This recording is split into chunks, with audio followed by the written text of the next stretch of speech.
My name is Dave Gover. I'm the Managing Director of Gover Training Limited. My friend Ash from Arc for Health put together a series of questions and I'll do my very best to answer them for you today. The first one is, what advice would you give to someone who is starting out at the gym for the very first time? Three things popped into my head straight away when I first read this. The first one is understanding that adherence moves the needle on progression more than anything else. So people that stick to their training sessions, regardless of how bad their programming is, seem to get better results. So to make this happen, write your sessions in your diary like you would with any other appointment. And it doesn't have to be loads to start with, just one session a week or 2 sessions a week. That's infinitely more than they're currently doing, and just stick to them. The second thing is take some metrics relevant to your goals. So something that's easily measurable that you can take to a portion of training and then retake. It will firstly let you know that it's working, and that in itself will G you up and keep you focused. The third thing is to get a coach. Especially if you don't know what you're doing, you've got no experience in it. Get a coach to talk to them about what you want to achieve, how many times a week you're willing to go, and they should draw you up a program and then let them take you through it, and they can also help your technique. And if the coach doesn't do a movement screening during the consultation, walk away. The second question was, what are your top tips for setting realistic fitness goals? Now, this might not answer the question perfectly, but I'm a huge ambassador for habit goals over outcome goals. Now, the difference is an outcome goal might be, I want to add 2 centimetres to my arms. Excellent goal. But it's, in my opinion, you should have that, absolutely.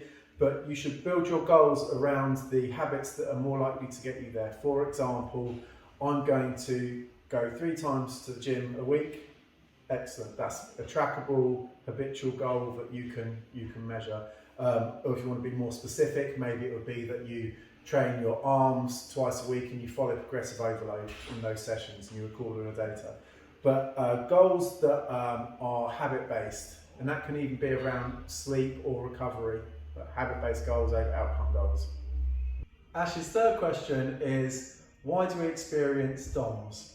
DOMS is an acronym for delayed onset muscle soreness, and it's that discomfort you get in the muscle bellies that tends to come in between 12 and 24 hours after a training session.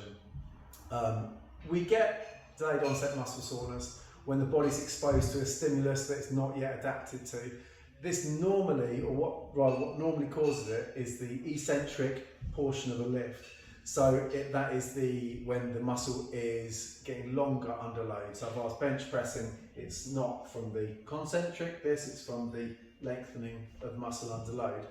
So it tends to be the case that we'll get a bad delayed onset muscle soreness if we haven't done our due diligence with following up aggressive overload. So maybe we've taken a slightly bigger jump with the weight, or we've done a jump with the volume, or we've used an exercise that the body is not used to. It's not a marker for a good training effect necessarily. The body can absolutely, you can train and not experience muscle soreness and still get good adaptation.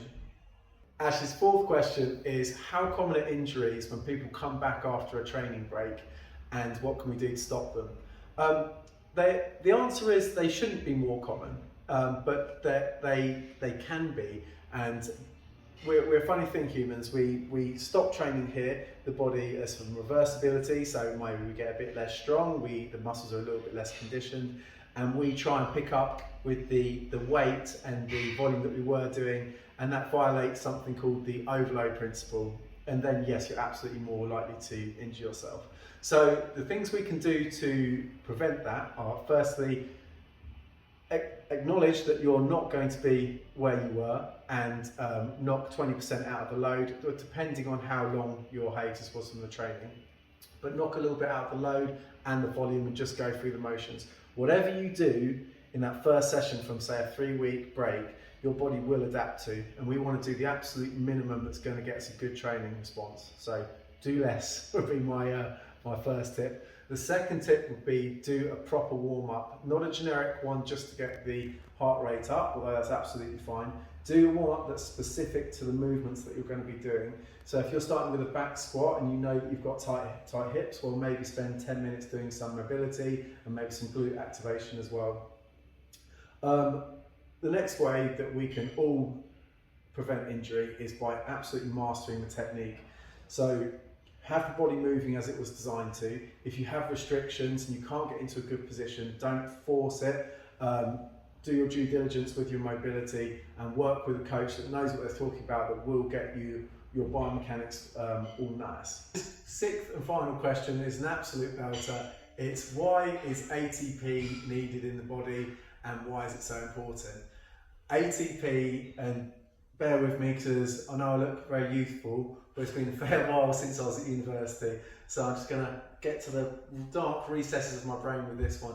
But ATP, or adenosine triphosphate, becomes adenosine diphosphate, releases one of the phosphates and energy, and that energy is what we use for muscular contractions. Now, the process of it becoming diphosphate back to triphosphate and therefore being able to be used again is called glycolysis, or it's the Krebs cycle. But the reason Ash has asked this question is because of the Arc for Health products that can boost the regeneration process, which is really exciting for someone who's interested in training or looking to improve their recovery. So I'm about to impart on a 14-day trial myself, and I shall report back on how that goes. Thank you.